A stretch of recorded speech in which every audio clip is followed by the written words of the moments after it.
There. Now that's clean. And there's the audio recording. And we are good to go. Did you hit record? Because I did not hit the consent. You might have hit it the first time when you were joining in. And so yes, it's recording in here too. I stopped it and restarted it. What is going on? This is the IT and the D Show, episode 346, broadcasting live from our quarantined homes.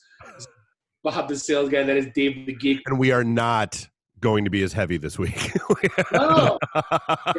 One good topic, one bad topic. It's the right. How this works. We're back to our good old fashioned hijinks, no guests, just a bunch of cool stories and talking a lot of Clone Wars. So yes. Dave, you may fire when ready. You're listening to the Podcast Detroit Network. Visit www.podcastdetroit.com for more information. Following program is intended for mature audiences. I'm Wyatt, that's Gary, you're Bob, and you're Dave. This is the IT and the D Show. This is Max Headroom. And what you're about to witness is one of the most sinister-sounding intros to a trailer to one of the greatest epics ever. This is Billy D. Williams. Bob and Dave and I are enjoying a Colt 45 right now. And remember, IT in the D, it works every time. Where do you guys think you are? The Library of Congress? Detroit? Beyond the sun? Any of those right? Take him to Detroit. No! No, not Detroit! No! No, please! Anything but that! No! You will never find the more wretched hive of scum and villainy. Then don't come! Shut up! Hey guys, it's Time Off. Bruce Leroy from The Last Dragon. You're listening to the IT&D Show. Hi, this is Christy Swanson, and you're listening to the IT in the D Show. And Bob and Dave touch my hoo-hoos. This is Guilfoyle from Silicon Valley, and the only two guys I hate more than Dinesh are Bob and Dave. Suck it, guys. What's up, everybody? This is Billy Zapka. Sweep the leg. Listening to IT and the D Show. No mercy. I made that like work. I just Data K, the voice of Professor Xavier. Storm, come here, Storm. Sit on my lap, Storm. You're listening to IT and the D. Are we at a break yet? Everybody, this is Ted DiBiase, the $1 Million Man. You're listening to IT and the D. And if you want to get your money's worth, stay right here. And remember, everybody's got a price for the $1 Million Man. This is the Ladies' Man. Hi, I'm Ernie Hudson, and you're listening to IT and the D. All you nerds out there. Nerds. Nerds! What is a nerd? Hi, this is Ogre. You listen to a bunch of nerds on the IT and the D? Nerds! I'm a nerd, and I'm pretty proud of it. Hey, Detroit, this is Anthony Michael Hall. You're listening to my buddies Bob and Dave on IT in the D. Hi, it's Count Chocula, and you're listening to IT in the D. What the hell did I do? Hey, what up? This is Jay Muse, and you're listening to the IT and D Show. Snooch to the nooch. Listen, Muse, Snoogans. This is Scott Steiner, Big Pump. IT and the D Show is your hookup. Holler if you hear me. This is Robert Hayes, jet striker to my mother. When I'm not hanging out at my gumbo bar, I'm listening to the IT and the D Show. It's worse than Detroit. Is there such thing as a meat hangover? I love my Monday meat steak. Hi, this is Jeremy London from Mallrats, and I'm just wondering, how did I go from Hot Floridian Sex with Brandy spinning to the IT and D Show? Hey, folks, this is WWE Hall of Famer Hacksaw Jim Duggan, and you're listening to the IT and the D Show. Tough guy. Ho! Dig you IT geeks. This is Dre DeMatteo from Sons of Anarchy. You are listening to IT and the D. Skeptical Dave is skeptical. Hello, everybody. This is Ming Chen from AMC's Comic Book Man. I'm a techie. I'm a nerd, fellow podcaster. My favorite podcast is IT and the D. Hi, this is Kelly LeBrock from Weird Science. So, Bob and Dave, what would you little maniacs like to do first? The question isn't what are we going to do. The question is what aren't we going to do. Ludicrous speed! Sir, and you better buckle up. Buckle this. Ludicrous speed! Go! Randy's so proud of himself for having Diet Dr. Pepper as if it's some like fantastic new flavor. Congratulations, Randy. But hey, this is let's episode, all take a moment to be thankful it's not a White Claw. right. Thank you for hanging out with us. This is episode 346 of the one and only IT and the D Show. Like we said, broadcasting live from our quarantined homes. This is Bob, the sales guy. That is Dave, the geek. Randy, I do the Twitters, is drinking Diet Mountain Dew happily. Find us online, itnd.com, and do us a favor, give us a like on the socials and subscribe to us everywhere fine podcasts are sold. And as you should be used to by now, this is the part of the show where we usually talk about our upcoming events, and there still aren't any. So, hey, Dave, you celebrated a birthday last week during the show. I did a few days after. Yep. And while I'd like to thank everyone for the birthday wishes, and God, it's a full day's work to keep up with it. To go back and thank everybody, and I don't want to sound like an idiot, but it's like LinkedIn. I forgot LinkedIn does it also. Oh, geez, yeah. Oh, yeah. LinkedIn's just like bling, bling, bling, bling, literally all day. Like you're trying to the people and I don't know, is there like a thing that you do? Like if somebody just says happy birthday, you just hit like. Mm-hmm. That's a funny picture. Maybe you do the haha. Right. Somebody goes way over and above. Then maybe you more personal message. Hey man, thanks. It's been a while. We should catch up. Yeah. So I know, it always makes me mad. It's kind of like when I was in the hospital, all the people that reached out wished me well and continued to do so. Mm-hmm. I'm like, God, I suck. I don't reach out enough when people are sick. I usually back away. Or I wish birthdays, but I don't do it every day. It's like it makes you, not saying I feel bad about, but not doing it enough. But I think it makes me cognizant that I need to reach out more to people. No, for sure. I mean, honestly, that's been one of the things that I think the whole doing the Zoom chats and everything else with everybody has taught me is there are a lot of people that I used to hang out with a lot more that have started showing up for the Zoom chats, especially after PenguinCon. I had a lot of people reach out and were like, "Hey, we haven't hung out in a while yet." I've started inviting him to those. I kind of suck as a friend. I get that. But I mean, it's. Oh. But I mean, it's me 101. I mean, if it's, and it's for the same reasons why I suck in a lot of different areas. I mean, I'm typically so focused on right now, what's going on right now, that I'm not good at the peripheral stuff or down the road stuff. And so, it is what it is. But I think it's going to be. I'm not going to wait for the new year. It's just going to be like a mid-year's resolution that I'm going to start getting better about that. So the only thing that I wanted to last week we had one of the better guests that we've ever had on the show. Dude.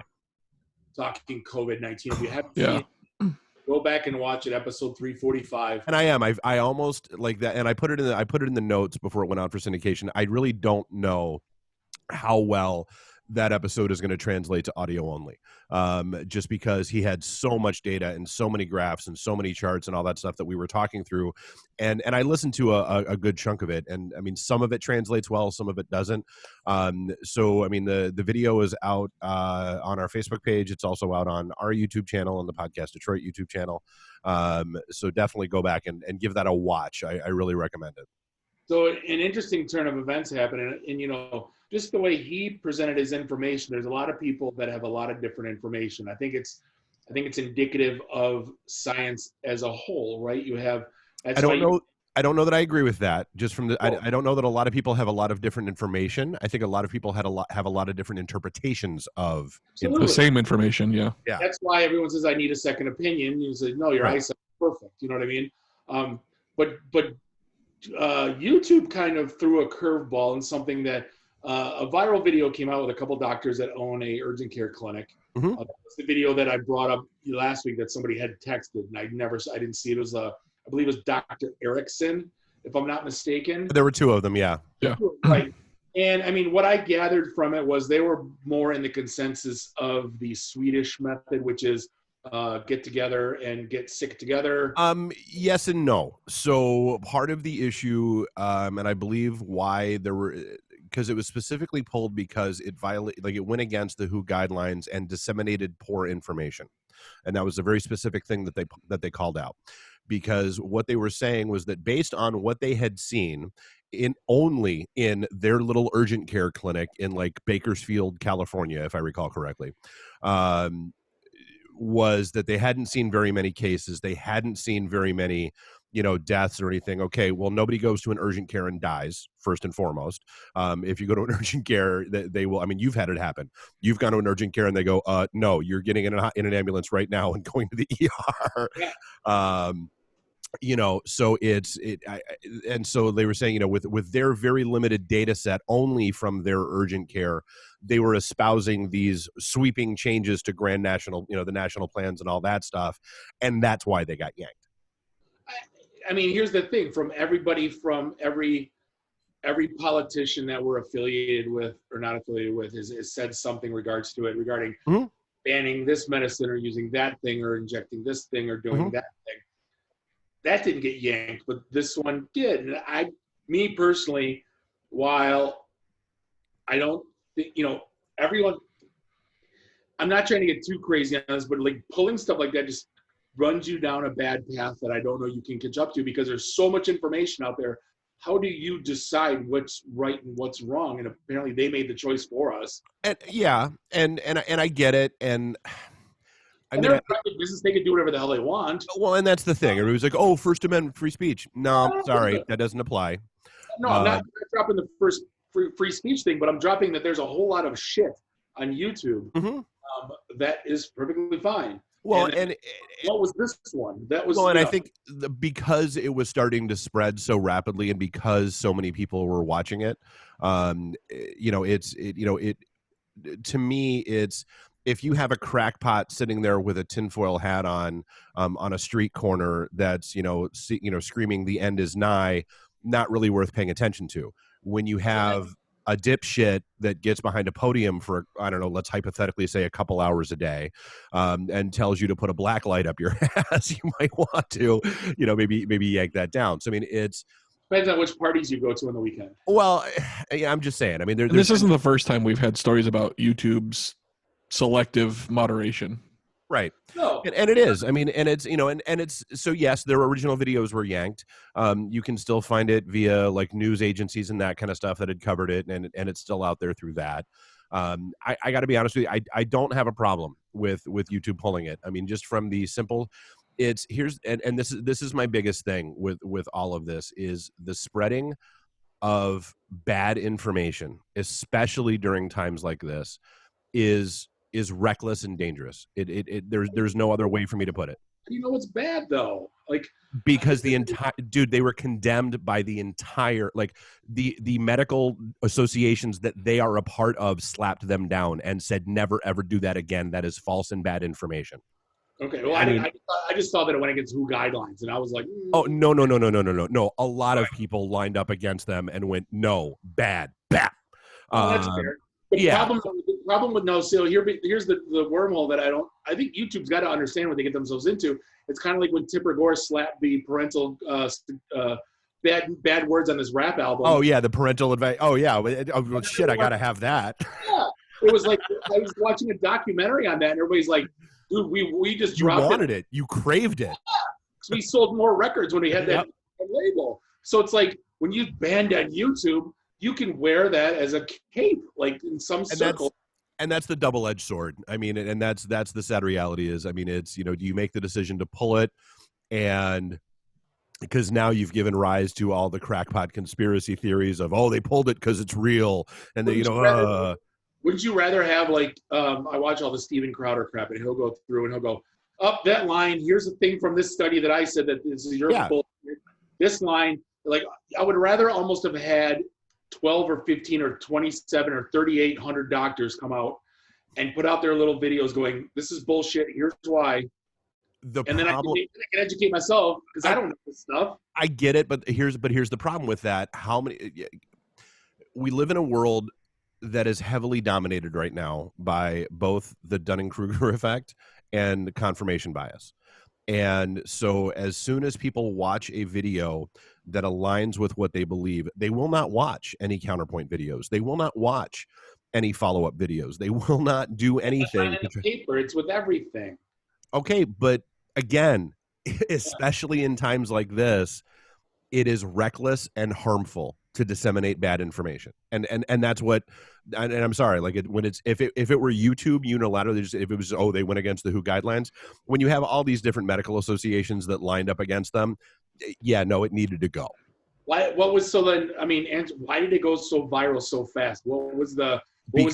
Because Dunning-Kruger effect and confirmation bias, because it lined up with what enough people are thinking. Dude, get me the hell out of the house. Well, yeah, exactly. It gave them the, here's 2 doctors that say exactly what I think, and so therefore I'm sharing it, which will then feed all of the other people who think like I think.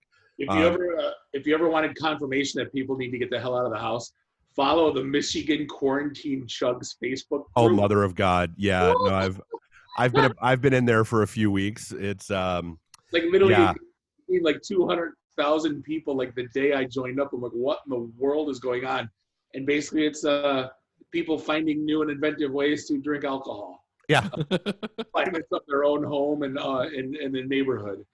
Yeah, it's and I love the meme that was floating around today that said basically we are reaching a tipping point where America about jobs and haircuts for so long before we become hippies. So I mean that's the real danger. I cut my own hair last week. I couldn't take it anymore. It looks like shit, Dave. Just throwing that out there. But we all got a little treat this morning, actually. Thank you, Disney Plus. Yes, it is. It is May the 4th be with you, Star Wars Day. Oh yeah, I forgot all that. It's not funny. Is it still? It's still, yeah. Dude, I was watching the TBS marathon. Dude, I remember 25 years ago talking about May the 4th as a thing on CompuServe. And everybody was like, oh, that's stupid. Oh, but it's kind of nerd cool. And like here we are. And like now it's like a mainstream thing that people are all over. And I'm like, oh. Now it's so they can sell t-shirts at Walmart, Dave. Yeah, exactly. I'm gonna scream geek culture appropriation.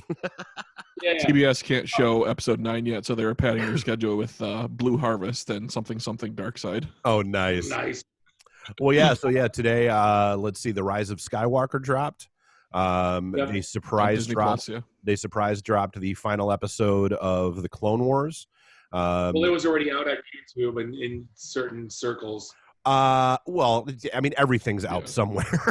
I mean, it was like really on YouTube. There was like a British guy disseminating it, and then there was one that was in a quarter screen. I saw like 5 different versions last night. Like nice. At midnight. And then the first episode of the Mandalorian documentary dropped. Now, hold on. I want to get in Clone Wars, and I want to talk about the Mandalorian documentary. Yeah. Like just between you, like, I think you've known that I've been in and out of the cartoons. I've never been all in, but I've never been out. I was completely out. I never watched them. I wanted nothing to do with them when they were on air. And it wasn't until I got Disney Plus that I was like, okay, you know what? I'll give them a shot. And Rebels and Clone Wars, addicted immediately. I still can't get into Resistance. I've tried like 5 times, 6 times now. But Rebels and Clone Wars hooked me right away, and it's amazing. But I'm not going to lie, the last 4 episodes of Clone Wars is as well written as should have been a movie. As anything we've seen Star Wars. Like should have been a movie. Dude, these last 4 episodes wrapping up the final season, although there are rumors they may now reverse that decision, though I don't know how.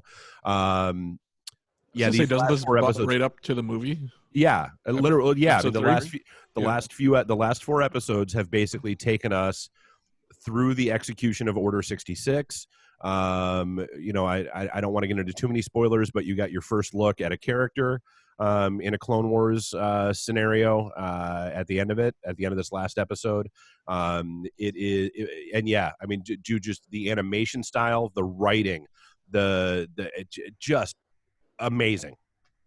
Like, could you, like, how much I could talk. Maul was in it. I think everyone knows that, like.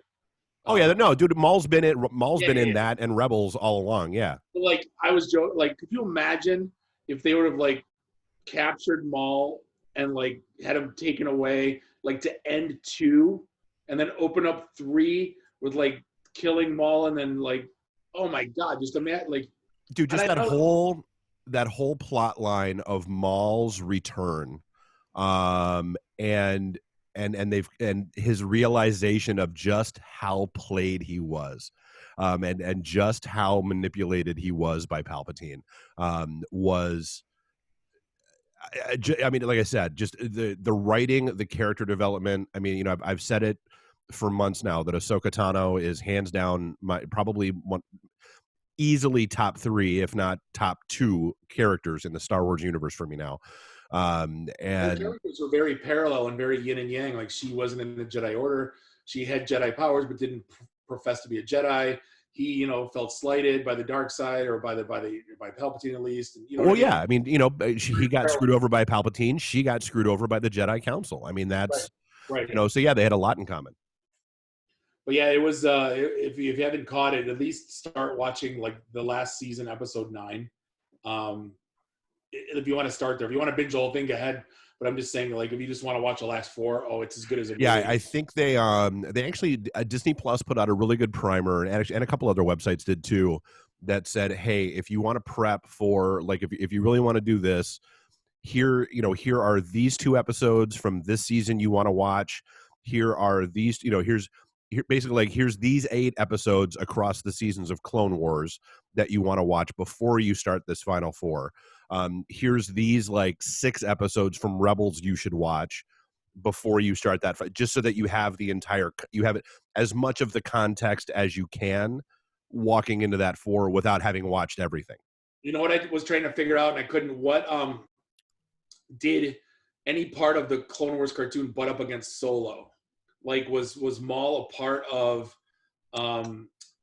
Yes. Yeah, dude. So when that scene, not this episode, last episode, when Maul was down in the tunnels, and he was talking to the 3 holograms, and he said, "Prepare to go into hiding." The far right one was God, the bad guy in Solo. Vision from. Yeah, I can't remember his name. Drayson, maybe, I don't know. But that was him in that. So, like, yeah, that was the setup. That was the setup and tie-in. I'm sorry. What the hell did they show his face? How did I? Yes. Oh, geez. Like I said, it's in a small, like, he's talking to 3 holograms, and so if you're not paying attention to who's in those 3 holograms, you might not notice. One was it was basically the 3 leaders of the syndicate that he was like, so yeah, no, there was absolutely a touch point there. That answered that. And what was this? The Mandalorian documentary? I didn't even, until I saw your email, I didn't even see. Yeah, so the Mandalorian and they only dropped the first episode. I believe it's going to be an 8-part series, if I recall correctly. And this first one that dropped was with Jon Favreau and all of the 4 directors. That because they each did however many episodes. And it was just a roundtable discussion, and it was fascinating, because I mean, if you watch The Mandalorian, that every episode has kind of a different flavor and a different feel to it, and a different there's the heist episode, there's the 7 Samurai episode, there's the this and this, and so it was interesting watching Favreau sit down at Kung Fu Star Wars. Yeah, and so it was interesting watching Favreau sit around and talk with them about how they pulled that all together. Like, they deliberately assembled different directors that had different takes, different specialties, different ways of going about things, and said, okay, look, we're going to give you free, and that was the one thing, like, all of them said it was absolutely fascinating to be to be directing something for TV, but to be given the free reign like I was doing a feature film. And it was just, so like, that was really cool to hear. And they gave and said, hey, here's where you have to start, here's where you have to end. Go, be you. Right. And then there's another thing that just came out today from Screen Rant. I don't know how to pronounce the guy's name, but it's Taika Waititi. He is one of the he's actually he's one of the guys that's in, because he's one of the directors from The Mandalorian. I believe he's also the voice of IG-11. Okay. So I thought he did the last Mandalorian, the finale. With Moff Gideon and the Darksaber and all that stuff. So yes, he absolutely was. He's the guy that is the voice of IG-11 in that series. Okay. And then he did Ragnarok and some other stuff. But they gave him a film. So I don't know what that's going to be. I don't think they've announced anything yet. Oh, and they don't know either. Like, and they've said, yeah, there's no release date. There's no, I mean, they haven't even started writing it yet. They just said, hey, you're going to get to, be in the director's chair for a Star Wars movie. I don't know. Randy muted himself. Oh, whoops. So no, I mean, and that it is. I mean, and that was one of the things is, watching, the stuff with, both Fat and Dave Filoni, is in the room, who people know as being the guy behind the Clone Wars. And it was funny hearing them talk about like basically how they got the gigs, especially, and I won't ruin it, but it's funny to hear Filoni's story about his interview with Lucas. And just how that went and what he thought about it. And the fact that candidly he thought he was getting punked when he first got the phone call. So it was really. Oh, well, no. So that's the thing. He said, somebody calls him from the, Lucasfilm animation department, and he's like, there isn't one. And he's like, and he was, he's working for Cartoon Network. And so he thought like the SpongeBob SquarePants guys were pranking him. And so, yeah, it's a really fascinating watch. And like I said, they only dropped the first one. So I'm curious. I don't know if they're going to do a weekly release with these two or what. But yeah, there's supposed to be 8, if I recall correctly. And like I said, the first one was really, really cool. I liked it. I'll take what I can get at this point. Gimme. Well, and so the other piece of news that came out regarding The Mandalorian was that they did officially announce that The Mandalorian does not have any delays due to all of this COVID-19 stuff. They had finished enough of it, and so that they are still looking. They're in the post-production phase, so they are still looking to be on track for that October release for the next season. I still think the greatest COVID-19. Did we talk about this last week or 2 weeks ago? The preacher that said you could just blow it away.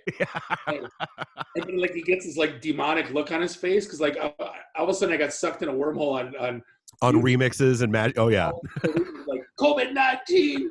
Like he's just angry about. I'm like, oh my god, this is real. Like I just thought it was kind of a spoof. That was like that's a Southern preacher, Bob. That's who they are. That's how that works. That's what that is. Yeah. He's convincing me like COVID-19. His face is all like, geez, man. No, so yeah, I mean, and it was, it was interesting, just, I mean, there was obviously, I know the official Star Wars site released a basically stay home, stay safe, we're in this together, video that was kind of cool. It is, I mean, it's, and that kind of touches on, we both had birthdays last week, and I mean, usually either we're at PenguinCon throwing a party or, we're getting the guys together and hitting Kit Kat Club or something like that. And it is, I mean, and that's, because again, like, and I guess doubling back on that video too, like, I get it. Like, dude, we're all frustrated. We're all like, please do not for 2 seconds think that I would not rather be hanging out down at Whiskey in the Jar or, I mean, for the love of Larry, the bartender at Temple Bar, called me to make sure that I was okay. Because, he knew that this kind of stuff was, would probably hit me hard. I took a box of food to the Duffy's bartender who hasn't gotten a paycheck and like yeah, I mean, it's, that's, hey, I guess good moment to shout out gotipem.com again. Hit that, put together by our buddy Nick Britsky over at nickdrinks.com. It's gotipem, GOTIPEM.com. Find your favorite local bartender and throw some cash their way while they're drinking at home if you can. It got to the point of me running out of crap to watch where I binged the Outer Banks on Netflix. I don't know what that is. If you haven't watched it, it's basically imagine the Goonies if like all of the Goonies were like supermodel 18-year-olds. I'm not kidding. It's like the lost treasure. They're like they all live on this island, and it's like the rich kids versus the poor kids. And then the dad was looking for the sunken ship that had $400 million in gold, and they found a map and they went to go find the treasure. And it's like this.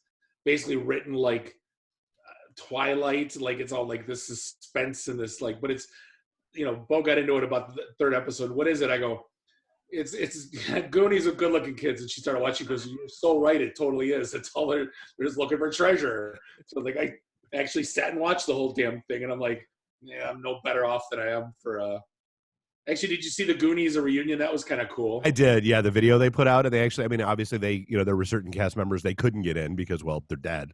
But I mean, though, huh? Feldman was in it. I was surprised at that one. Yeah, I know. I mean, like other than that, everybody was. I mean, they, it was a fun watch, and it was good to hearing them riff their lines and all that kind of stuff. It was definitely a feel good watch to sit down and see that happening. So when we started this whole stay-at-home thing, one of the first guests we had was talking about, are we going to run out of internet? And it's interesting because we were like, no, we're never going to run out of internet. And for the most part, we've been pretty good. We've all been hammering on our Netflix and not really hammering on Zoom and not really glitchy. And a cool article came out from Network World. Why didn't COVID-19 break the internet? Mm-hmm. And, apparently is that the infrastructure, basically the backbone of the internet was built to survive this. Well, I mean, so you think, think back to, the origin. I mean, it started off as a DARPA project, and you had the ARPANET, and it was original. Huh? I thought you were going to talk about porn. No, no, and it was, but it was originally designed to be a critical communications infrastructure mechanism in case of a nuclear attack. And it was designed, to keep certain key military infrastructure points and universities up and running and communicating. And so, and we've talked about this on the show a bajillion times, part of the issue from a security standpoint is that the TCP/IP protocol is very open and flexible and does not have any security really built into it. And so that's the downside. The upside is that it was designed with that flexibility and openness in mind. So when you have, you can have packets going, like you can have the same message traffic getting divided up into multiple packets that are sent across different routers, but as long as they all still wind up at the same spot at roughly the same time, they all Voltron back together and you've got your original content and all that stuff. So that whole distributed model of how that stuff works, it's been there since day one because that's what it was supposed to do. Well, if you think about it too, path of least resistance, if it's clogged in Detroit, it's going to go through Cleveland and it's going to go down. Nope, going that way. Nope, going that way.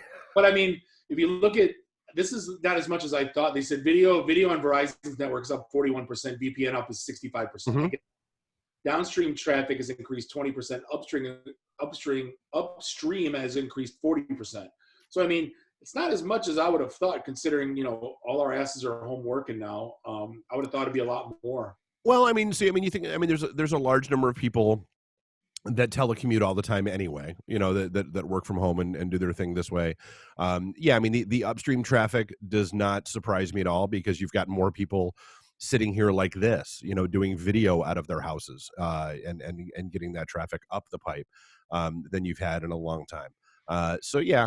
Games, that kind of stuff, Netflix, Hulu's, that kind of stuff is your downstream traffic.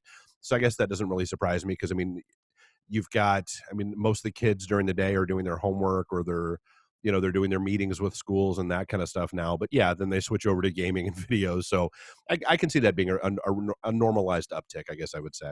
But if you even think about if an ISP runs out of bandwidth per se, really most of it is I know there's a little bit more detail in this, but it's mostly just a card swap to gain more speed or adding some more boxes. Well, and not only that, but the good thing, from even way back in the day, the most expensive part of getting connectivity routed somewhere is digging the trench. And so the smart thing that most places have done is when the trenches were dug, they put more cabling, more fiber, depending on when they laid it, in there than they actually needed. And so one of the main reasons why we haven't had any issues with this stuff is all they've done is flipped the switch and said, okay, let's bring pipe 2 up. We've been running on pipes 1 and 2 all this time. We've never even bothered to fire up pipe 3. Bloop, there we go, and life's good. Well, even like back when I was doing fiber to the home in like in 03, 04, there was technology. I haven't worked with fiber in so many years. I wonder if it was called DWDM, which basically you could run like 32x the packets through the same amount of fibers you could just running standard multi. Anyway, enough about that. That's but yeah, glad the internet hasn't broken. Nerds. No, you want people to really shit their pants. like if you would have done this in 1985, people would have jumped off buildings because there wouldn't be shit to do. Oh yeah. Or they just would have broken the rules. Now at least, kids are kind of content with their, FaceTimes and their Snapchat. Well, dude, I mean, think back to right after 9/11. I mean, that's 2001, and we didn't have as much infrastructure as we have now. And things did slow down. I mean, think back to, CNN and everybody else, all their websites were destroyed, and you couldn't get through to them. I could at the data center because I was sitting on a OC. Well, yeah, but anybody else couldn't. So yeah, I mean, it's a lot of stuff has happened since then. But I mean, it wasn't even that long ago where something like this would have brought down the internet. Yeah, I mean, I was a Nokia push to talk watching CNN on full screen on my laptop. Because I was plugged right into the core switch. So yeah, that was definitely an interesting time. But yeah, the funny thing is, I gotta laugh. It's the shit we talk about like every third show since we've started the show about people bitching about getting a technology that they're fine with, but not the bad part about it. Right. So it's like I want my GPS and I want to see where my I want to see where the traffic is. Where's my goddamn Grubhub driver? Right. You better not track me. Yeah. What do you think they're doing, butthole?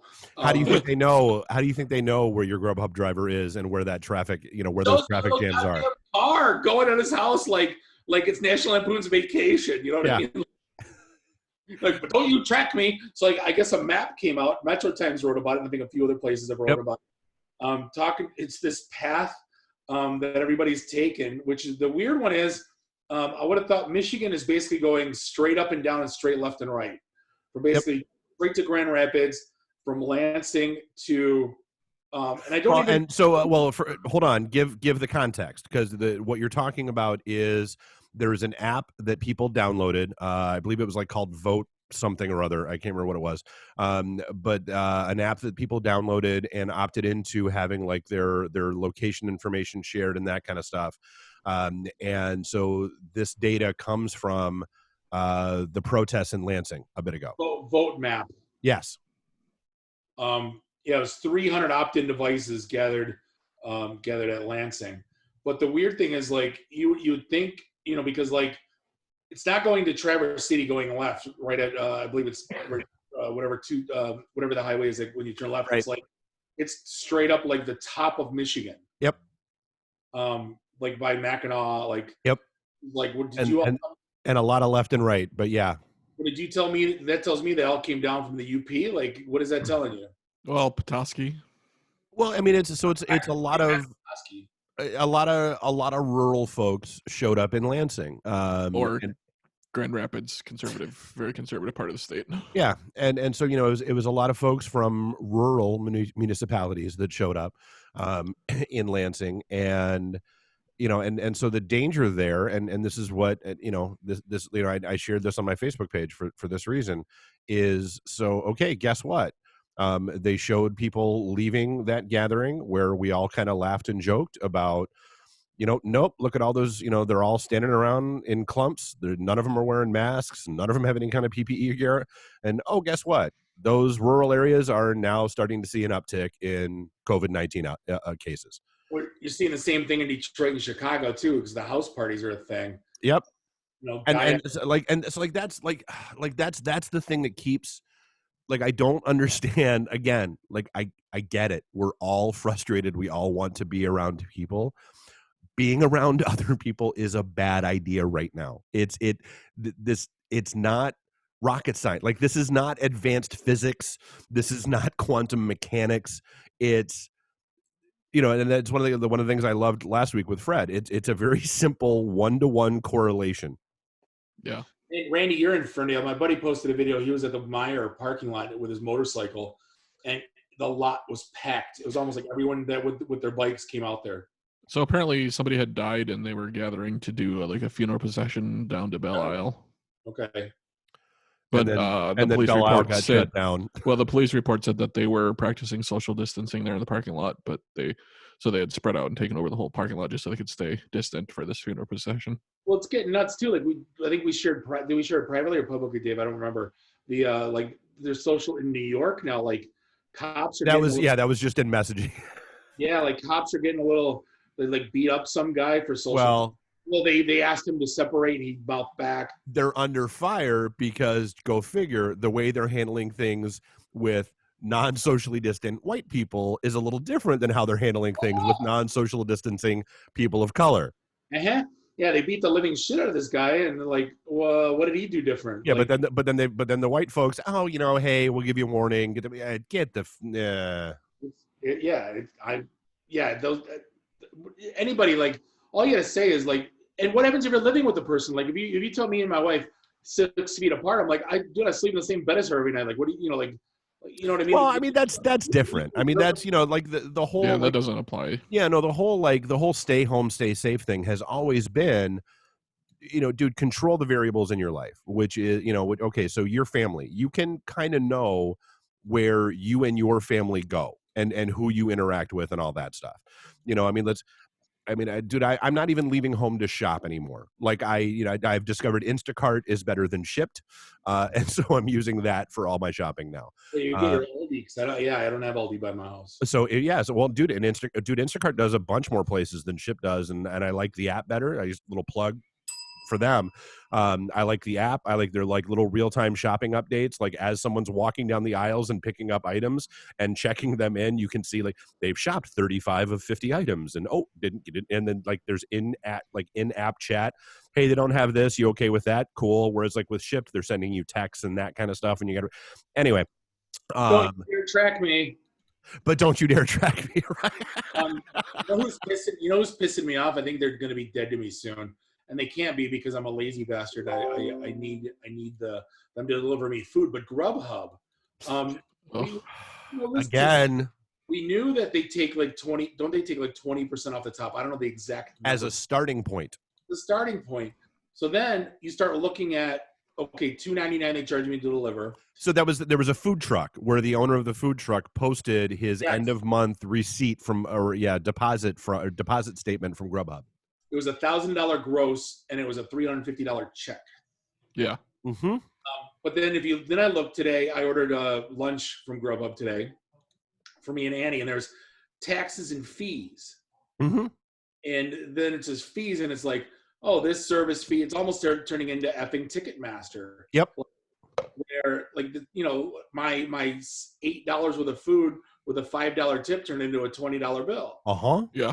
Which, again, I'm not angry about because I'm the one that wants to sit on my couch and it's providing a service. But like now, like if you're chewing the people, if you're getting it on both sides, right?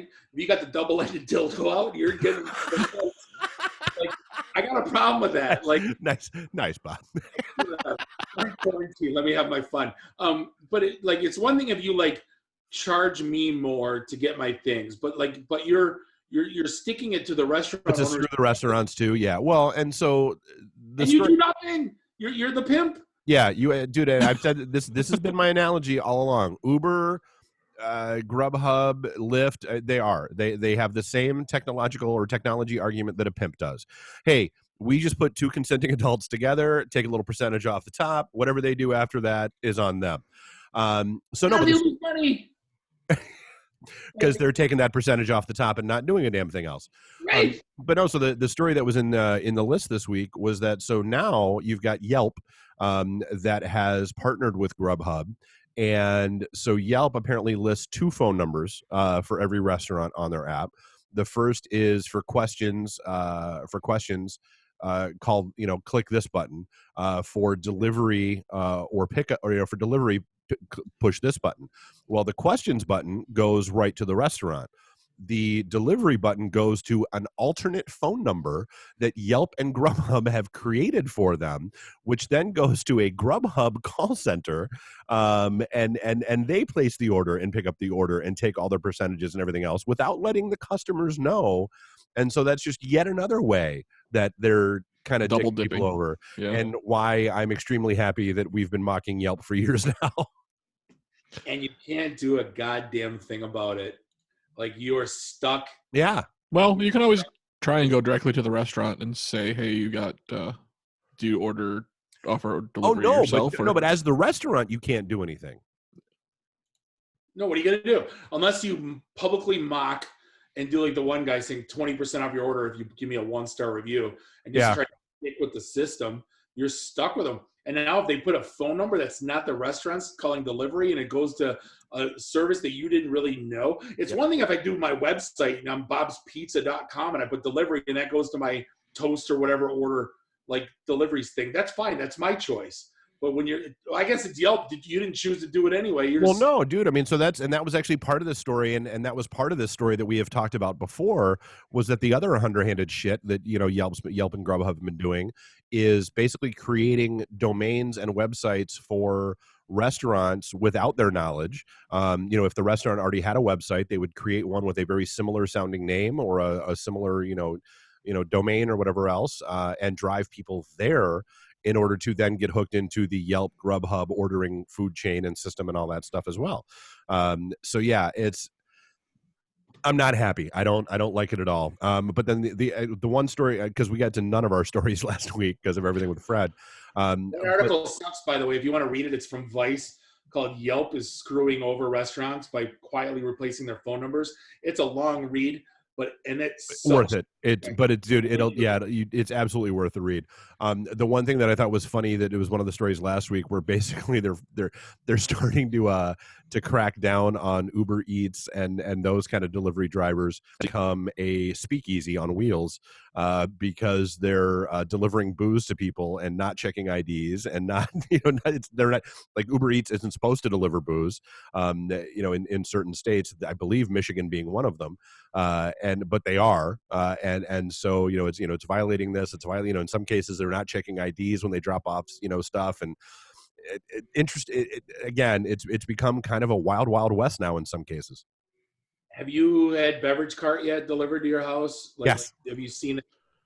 So again, here's the thing: if you have a car, I have a Volkswagen, blah blah blah, and I'm signing up for. Really, Uber, is that their new model? The blah blah blah.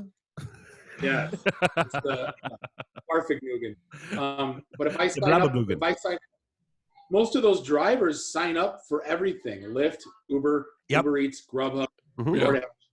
So, like, if he's signing up for beverage cart also, and what's to stop him from being on his own?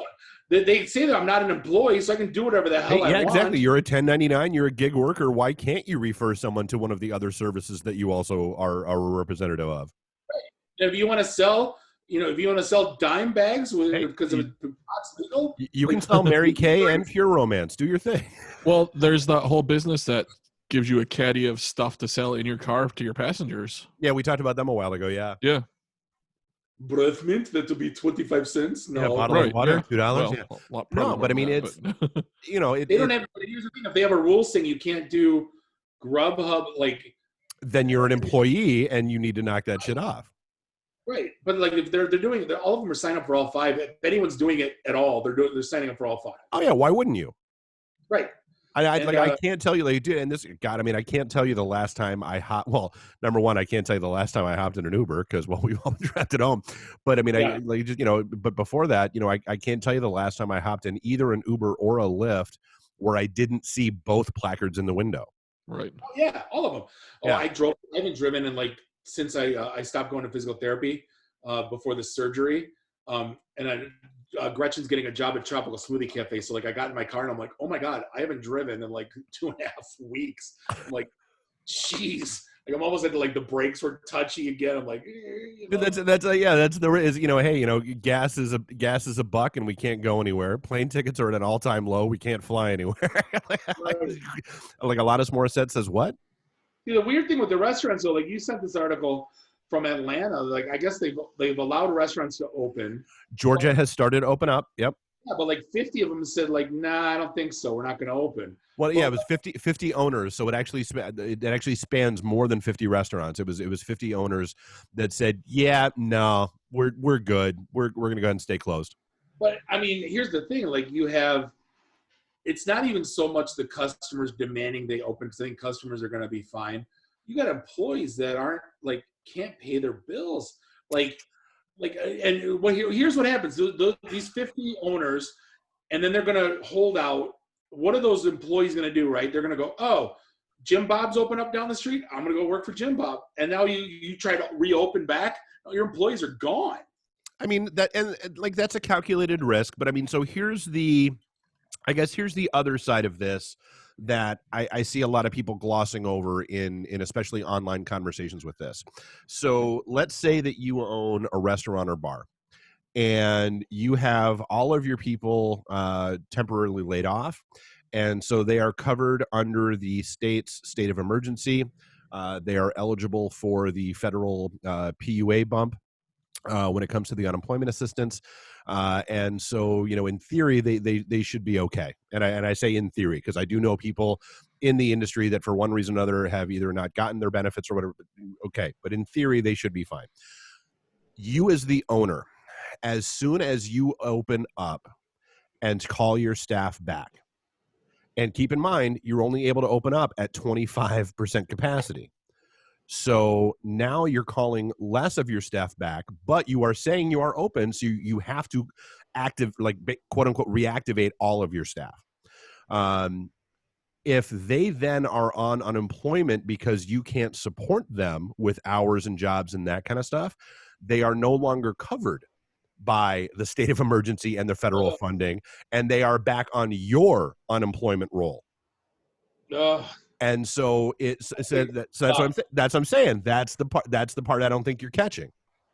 No, I didn't. I don't think of welfare. Like unemployment benefits. I'm just thinking of work. Go to work. You know what I mean? No, and dude, and I get it, but I mean, it's like, and that's the thing. Like, dude, you can't tell me that there's not. I mean, come on, dude. You can't, dude. I want the studios open so effing badly I can taste it, but I'm not gonna. Like, we're not stupid. Like, I mean, like, can you imagine, like, dude, picture a normal Monday night at our Royal Oak Studios. Would you want to be there right now? There's 30 people in there. No. I mean, all 4 studios active and running for 3 or 4 hours over the course of the night. That's no. So I mean, but there's you can't tell me that there's not a business owner out there that doesn't want their business up and running as fast and as rapidly as it can be, but it's got to be done safely and it's got to be done smartly.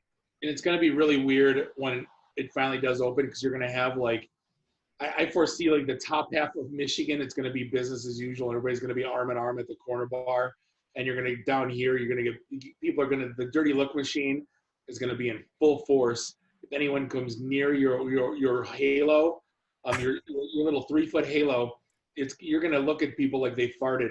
There's going to be those looks all day long. Yes and no. So and I had a good conversation with John and Jim from Detroit Shipping Company, because I mean, they're getting ready to gear up and start doing curbside takeout with the restaurants and that kind of stuff. And we were yakking about their plans to reopen and how they're going to do it. And and I think I've said it on here before, for those who haven't been to Detroit Shipping Company, it's a very beer garden style seating where it's these giant long picnic tables that everybody's community seating, and by giant, they're what, 12 14 feet long, dude? Yeah, 8 to a table. Yeah, and dude, and there's maybe a 2-foot aisle between that table and the next table, so people can walk through. How long is it going to be before people are going to be comfortable sitting and eating and drinking next to random strangers? And so they're talking about, hey, do we cut them in half and spread things out more and all that stuff? But I mean, even that, it's just, I think you're going to see 2 demographics when it comes to going out, because dude, I've said it, even if Whitmer comes out tomorrow and says, hey, bars and restaurants are open, go. Nah, I'm waiting for Outside 2.0 and maybe a service pack release after that.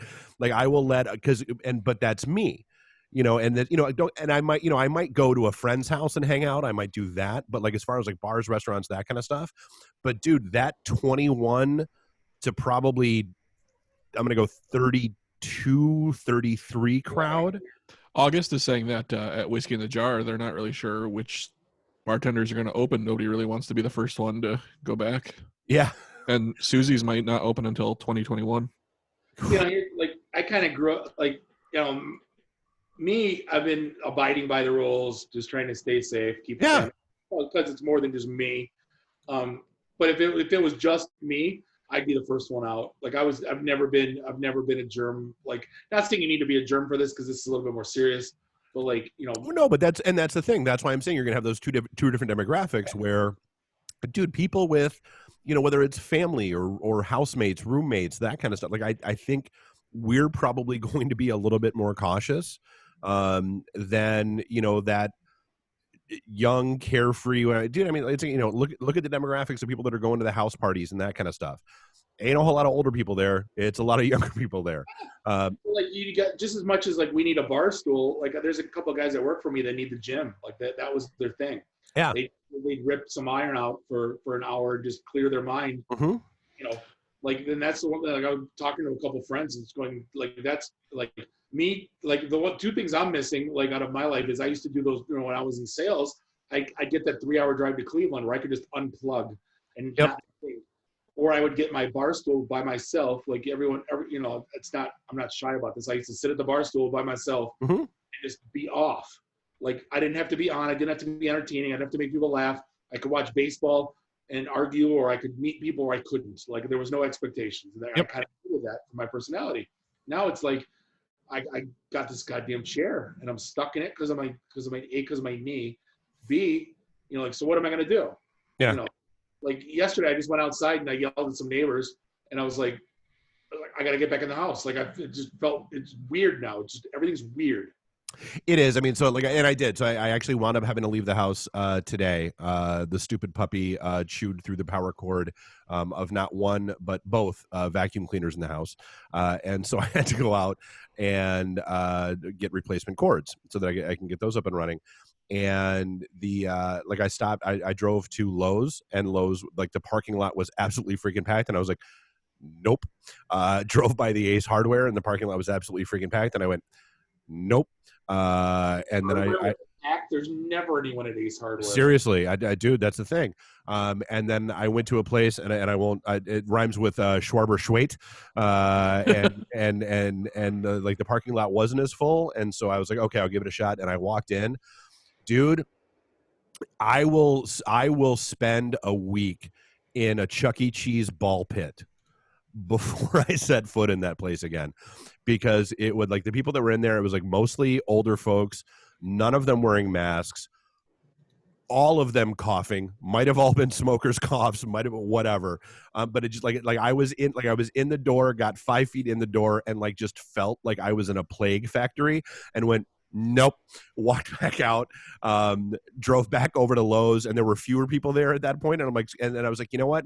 At the end of the day, I trust Lowe's. Like Lowe's, big corporate entity, they're going to be on this. And so, like, when I walked in, dude, store was clean. Everything was like super well lit. They were like, hey, do you need a mask? Do you need gloves? Do you need this? Do you need that? And got what I needed, and off I went. So yeah. Is the mask the modern day Ralph Wiggum? I'm helping. When you're out in public, because you do realize, like, the cloth masks are like, you might as well pull your t-shirt over your face, like it does nothing. Well, there's the metaphor that it's like peeing on somebody. Like if you're wearing pants and they're not, and they pee on you, you get less pee on you than if you were both pantsless. But if you're both wearing pants and he pees, it stays mostly in his pants. But no, like the one, like there's like the medical grade one is fine. Like the cloth one, it just shoots through it like it was a fart. It's to keep your stuff from going out, not from stuff coming into you. I get that. But like, just like you've been able to smell my farts when I'm in the studio. Yes, we're well aware, Bob. Hey, for this is a terrible transition, but I'm doing it here anyway. So, hey, Capital One knows life doesn't alert you about your credit card. That's why they created Eno, the Capital One assistant that looks out for surprise credit card charges like over-tipping, duplicate charges, or potential fraud, and then sends an alert to your phone. And then it helps you fix them if you need to. Another way that Capital One is watching out for your money when you're not. Capital One, what's in your wallet? See CapitalOne.com for details. So another trip down YouTube wormhole I got into was remember last week I was talking about 2 weeks ago I was talking about the Barstool Sports thing, and those videos keep coming up. And the guy that runs it, Dave Portnoy, he wants to eat a slice of pizza at every place in Manhattan and do like a one bite review, right? They're kind of cool videos. They're quick. They're it's kind of like what Bob's Burgers was trying to be, like but it was like come on the street, one bite, and then rate it. But he's doing frozen pizzas in his condo now because he's stuck in the house. But apparently, like he did the Detroit style pizza company on the St. Clair Shores, which I don't even think is a real restaurant. It's like they do for Gold Belly. They just make pizza. Actually, I know. No, you know who that is? That's Greg's brother, the pizza guy up front. Okay. That's Greg's brother that does the wholesale side of that stuff. So Barstool rated him the second best pizza in the country behind Lou Malnati's. There you go. That's our boy. So I went. Palazzo to Pizza. You can go and get takeout. They're still open. They're still serving. Go buy a pizza from them. Yeah, right on 11 Mile and Campbell. But yeah, I went on Gold Belly right away and got the Lou Malnati's because I'm like, I gotta have this now because it's the best one in the country. Is it the best because it sounds like Illuminati? Yes. Global. And I gotta get an Italian beef pack too. So I watched a couple shows on that. And I'm like, God bless it. Like, again, that's the thing. We're all toying around with food. Bo made this like Pinterest loaded Mexican tots thing, which is like my new rating in the house is, how is it? Oh, I'd pay money for that. Like that's my new. Nice. Because I can't say because usually I'd stick my in it. That's oh yeah. So does that happen every night before bed as she's getting ready for bed? Oh, I'd pay money for that. Yeah. Right. I think I could say it in the house. I'd stick wiener in her food. So I'm like, I'd pay money. So this thing, she made this thing. I'm like, God, that was one of the best things I've ever had. Like, that's loaded tots are the best. Randy, you've been putting out pictures of it. It probably tastes like shit, but it looks really good. I'm just kidding. So hey, Bob, you and I both have one of these, and we've actually been. I'm just going to leave that open ended and leave that hanging right there for a sec. So Automatic is finally shutting down. Kiss my ass, Automatic. You suck. Dude, we loved them. Dude, we've had one of those since what, 2015? Sucks because I want it. Well, yeah. I had one too, and then I got a newer car, so I gave it to my mom for her car, and she loved it for tracking mileage and stuff. But I didn't do expense reports and sales. Mm-hmm. I wouldn't have gave a shit. That was the best way. Well, here's the thing now. We got maps.google for the expense report thing. All I got to do is take a screenshot of the trip. Right. So, like, other than the engine light, which engine light's on anyway, you don't really need it. And they went to try to – Automatic was like they gave away a service for free, and then they wanted to charge you by month, and people are like middle finger. Yeah, exactly. Yeah, no, I was good when it was free. Yeah. Well, like I don't because you paid for the device. You didn't. I don't need, like, especially the Google Maps activity report. The times I've done expense reports, I've screenshotted that, and it totally suffices. So yeah, I don't. But they were bought by Sirius, right? A few years ago. They Sirius were, XM? and then it was they just realized it's not economically feasible, and bye-bye. Well, I'm wondering if Sirius is going to roll out something new, rebranded, and just kill the Automatic brand. I'd be okay with that. So this is how strange the world is. We live in a world where the Pentagon released video footage of UFOs flying around, and no one noticed. Here's the weird. There's a little bit more important things going on in the world right now, I think, maybe. No, killer, like murder hornets. That's what's important. No, like, did you hear about like where these videos came from? There's a company that's owned by like the lead singer of Blink 182 or some bullshit American Pie punk band that like own this footage, and then like they got released. So he's like vindicated, going, my videos, and then like everybody's like, wow, look at that, and that's it. Like I think it goes back to my theory, dude. Like the real Chewbacca could walk around downtown Manhattan and nobody would give a shit. They would just think he's a cosplay. Yeah, exactly. Especially today. Like you could have legit aliens walking around on the planet looking like aliens, like not even disguised. Must be a Star Wars convention in town. Yeah. Oh, there's a Comic-Con somewhere. Yeah. That's all it would be. I wonder if his tail's attached to a butt plug or if it's sewn to a suit. Yeah. Exactly. Oh, gee. That's more Yomicon. That's more of a question there. Actually, and I think this is interesting, and I'm curious to see how this plays out as it rolls out, because I've spent a lot of time talking with whether it's the guys over at SourcePoint, or even like Steph that does her own thing. A lot of comic creators and content creators are really struggling. right now because, with all the cons canceled and that kind of stuff, and a lot of them have figured out, holy shit, I didn't really realize how much of our bottom line was tied to selling shit at a Comic-Con. So they're all trying to figure out ways to make things work, and they're all shifting more to an online direct sales model. And so now Facebook has come out and said there's going to be a way, they're going to roll out a way for you to monetize and charge for your live streams. Kids, I'm just going to put this out there right now. We will never be charging for this shit because it ain't worth it. Didn't Louis C.K. do that when he stopped before he pulled his wiener out in front of people? Where he was doing like $10 for like private. Like I think he might have been doing stuff on Twitch, if I recall correctly, because Twitch has had that functionality for a while, but Facebook has not had that built-in capability. That's what I think. Like, if you're going to be a concert and you want to charge like $5, like you're going to go on Twitch. Are you going to go on Facebook and do it? Like, well, I mean, because think about it. I mean, it's like, and I do. I think part of this is in response to, all these DJ battles and all these, DJs that have come out during quarantine and said, hey, we're going to like live stream 8-hour sets and all that stuff. Well, the record labels kind of came along behind the scenes and went, where's our money? Like those are streams going out to people, under all this, and this. You're supposed to be paying us X, 0.003 pennies, on per stream or whatever it is. How are you tracking that, and how are we getting paid and all that stuff? And so I think this is one of the things. Honestly, I think this is kind of a defense mechanism by Facebook, because this was really huge on Instagram that Facebook owns, and was starting to become a thing. Like Facebook has become pretty heavy-handed when it comes to shutting down things, including music lately, and I think it as a direct response to this thing from the labels. So I think this is going to be one of their ways, not only, and because again, it yes, it helps video create pulled because the algorithm recognized the elevator music in the background, right? And so I think it's going to help creators and comic creators and content creators and all that stuff. But I think it's going to give them the out that says, hey, if you want to do this set, you're going to need to charge at least X per attendee, because that's how you're going to cover your fees that will keep track. Yeah, I mean, I think there's a deeper thing behind this that we haven't heard yet. It makes me want to rant about the music industry again. Like, what happens if I want to do an 80s set for like PenguinCon for like 80 people? All 80 of those people own every song that I own, and they all have Spotify.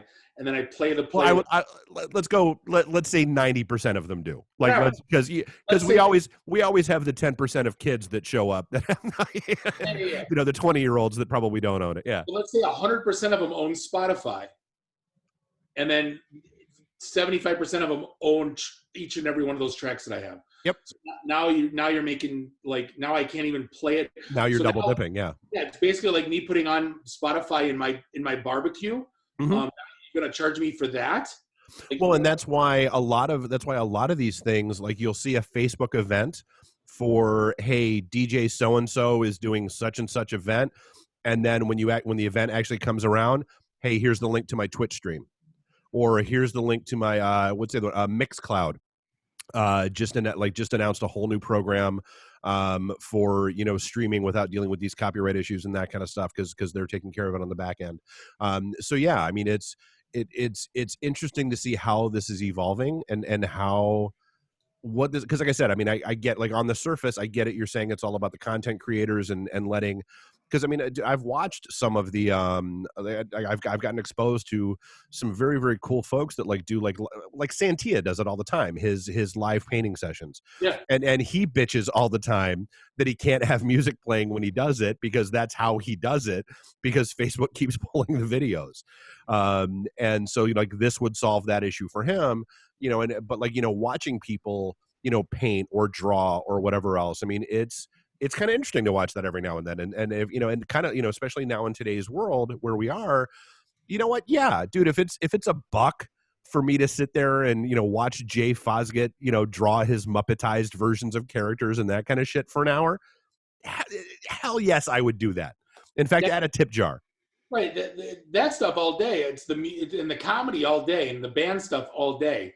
It's when the DJs, when they're starting to, and the artists that are painting with that in the background, Well, because and then again, that's the record labels that are the issue. I mean, that's like I don't believe it is a Facebook generated problem. I believe it is a record industry generated issue. It absolutely is. And F them, big time. And figure out how to fix wrestling too. God damn it. I was just going to say that I saw Amanda from Bamboo had tweeted out that Detroit ticketing company Passage had actually started up virtual events too. So I wanted to throw that shout out there. Cool. Yeah, and then, again, it goes back to like I got invited to a Cisco virtual event. Like, no, I'm good. Like, no, it's like they're trying to make it a webinar, like educate. And it's a great time for tech guys to educate. Yeah. And girls, sorry. But like, don't make it some like, hey, we're gonna have a band and we're gonna treat it like a virtual pass into Cisco Live. Like, blow me. Yeah, no, dude. I mean, and that's the thing. I mean, just from doing this as much as I do it these days. I mean, man, some of the nights with like the Zoom bar nights where we get 12, 15, 18, 20 people hanging out. That's you can't like that. It's too much. It's unmanageable. Huh? Herding cats. It's and especially with everybody drinking. I mean, just okay. Picture you and 15 of your closest friends in a bar, and how chaotic and disjointed that can be. And now you're not in the same place, and you're all able to like talk over each other without somebody smacking you upside the back of the head and going, "Hey, I'm talking." The problem is I can yell over them when we're in person, and I win. I can't do that over Zoom because they level my voice. Well, I don't do the crap. We good? Trying to think if there was anything else that really jumped out either this week or last week. Last week. Go ahead, Bob. Juggle dodgeball. What the hell is it called? The combat dodgeball, yeah, or combat juggling. Combat juggling, yeah. There was a tag since the group text. You guys, dude, I was every single one of those texts that was coming through. I didn't even dive in. I just sat back and watched the mayhem unfold. Ocho is playing. Randy, have you seen this? It's dodgeball, but there's one asshole juggling bowling pins in the back, and then there's 4 people in front of him that have to like block the people throwing freaking dodgeballs to knock the guy in the head with juggling the bowling pins. It's glorious. So, needless to say, we're forming a team. There will be satin jackets. There will probably be wrestling belts. I mean, you don't have to do shit except for stand there in front of the guy. Sorry, all you need, Mike juggles. That's all we need. We need Mike to juggle, and the rest of us can sit there with the big red balls and whack people. I almost got kicked out of 8th grade for headhunting dodgeball for knocking some kid out cold. So I don't know. Maybe do I still have my arm from when I was in 8th grade? You know.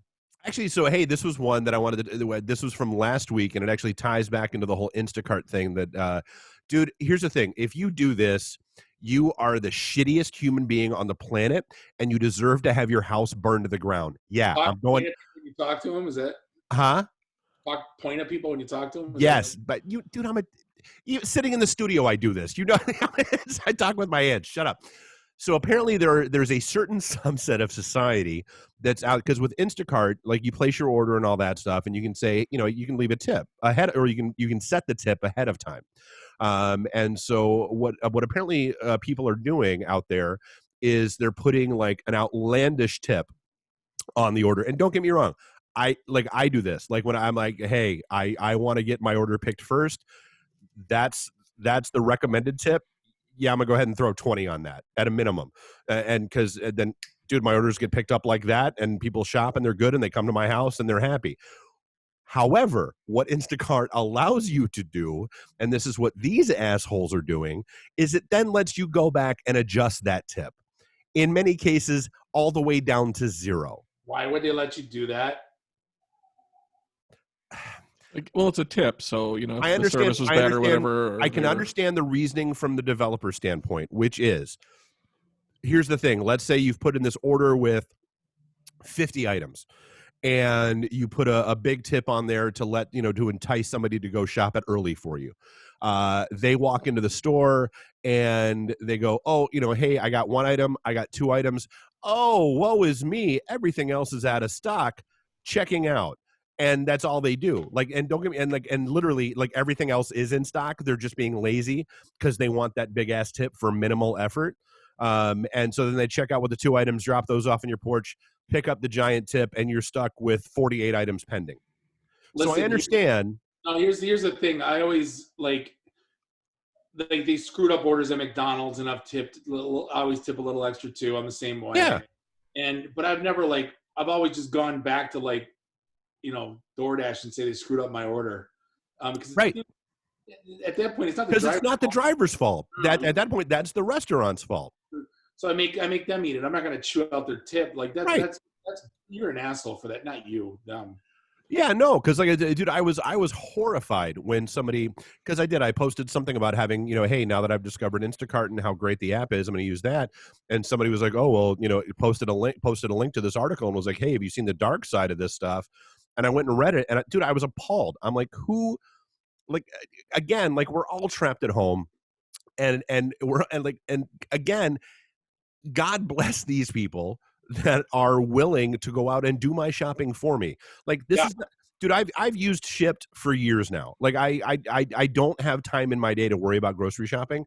But so the problem, and we've talked about this on prior shows, the issue is, dude, Shipt, I couldn't get a delivery window. And so I actually went out and did the shopping for a couple weeks and wasn't all that happy about it. But now that I've discovered Instacart and this whole tipping thing, and you can get yourself picked up earlier, great. But screw you if you are then screwing the people that you are relying so heavily on. It absolutely boggles my mind that people would do that. Sadly, no, it doesn't boggle my mind, but I'm annoyed as shit that it happens. Have you guys ever used Grammarly? Yeah. I just got an email from where we just implemented Grammarly corporate. I'm part of the pilot, and then we're launching it corporate wide. And I'm looking at the stats of how I was more accurate than 63% of Grammarly users. And I know I'm not, my grammar sucks, but at least I know that I'm not the worst. And then it's my vocabulary is used more unique words than 30% of Grammarly users. I'm like, geesh, what words are those? And then I'm going to go with a lot of people aren't sending emails with the phrase double-ended dildo, Bob. That's not. Top two mistakes was missing commas, which wherever those are. Whatever a comma is. Hey, run-on sentences are absolutely fine. That is what it is. Well, this ties into the story from last week that I wanted to share. Oh, the Microsoft Word is now flagging double spaces as errors. So typing 2 spaces after a period is now an error according to Microsoft Word. What kind of crazy animal goes 2 spaces after a period? Old people. No. People who learned on typewriters. Is that a thing? That's standard spacing. That's what it always was. It was period, space. You're period, space. That's a bunch of. You're a tout. I mean, when you do that on a smartphone, it will put the period. Type 2 spaces, it puts the period in for you, and you don't have to worry about it. But it's blasphemy and witchcraft, and I'm glad it's dead. Exactly. You know what we didn't there were 2 stories that were food related that we didn't get a chance to talk about last week. Bob, I know this strikes near and dear to your heart, and you were very devastated that the buffet may be going the way of the dinosaur. I'm okay with that. I'm okay with that. Ever since I never hated the buffet. I grew up at Sweden House. My uncle loved that shit. Shrimp and Swedish meatballs. That was a glory, as much as you wanted. And then when me and Mike went to Golden Corral, I haven't really done the. So you're okay with it being gone now? Yeah. My grandpa still regularly goes to Ponderosa. Once a week, he'll drag my dad to Ponderosa.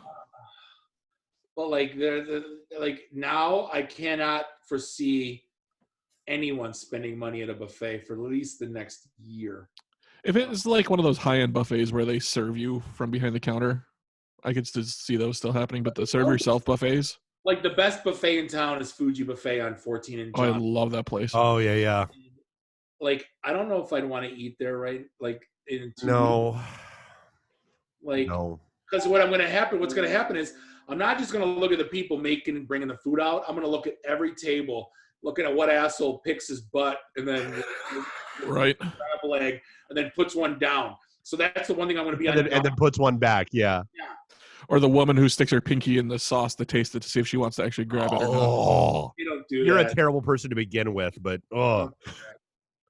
Well, you hear the stories all the time. The kids sticking their fingers in the golden chocolate or the golden corral, the chocolate fountain. Oh yeah. Like, yeah, I'm not plus I don't eat like I used to in my 20s anyway. So yeah. True. And then the other one that we talked about briefly, or I can't remember if we talked, was Punch Bowl Social. They were shutting down, and they were shutting down permanently, and then they decided, oh well, maybe not permanently. But like, dude, the big revelation for that with me was I had no idea that Cracker Barrel owned Punch Bowl Social.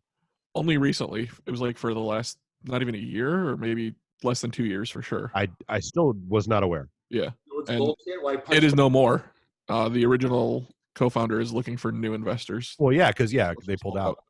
If they wanted more business, they should do punch bowls full of cheesy hash browns. Then I would have went there. Not for this fruit punch in there with some vodka. Kiss my ass. And so there was only one person on my friends list that ever posted about this service, but talking about things shutting down, GM is officially shutting down Maven, which was their own little internal car sharing service. Oh, we talked about that on the show once. I remember I signed up for it during the Maven show. Before. Yeah.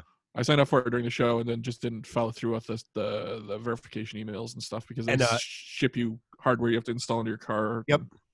Yeah, and literally Eric Thomas was the only person that I know that used it on a very regular basis. And he was extremely heartbroken. But I'm like, dude, like I love you, man, but like you're literally the only friend I have that ever posted about using that service. So Stephanie just texted us, and that brings up a good point. What about Fogo de Chao? Are you going to go to the Brazilian steakhouses? Oh yeah. And then, oh yeah. Still just good because you cut off my meat on this one doesn't mean that it's got the germs on it on that one. And the people, I'm not worried about the employees. I'm worried about the people. Yeah. People ain't touching it. So yeah, I'd totally go. The plate of bacon's a little weird because that thing's a huge. Not that I ever do anyway when I'm there. I'm definitely not going to the salad bar. That's what I'm saying. Plate of bacon. But because I assume that they're being safe in the kitchen. They bring it out to my table. They carve off my stuff, and then they go back to the kitchen. You know what? I might be okay with that.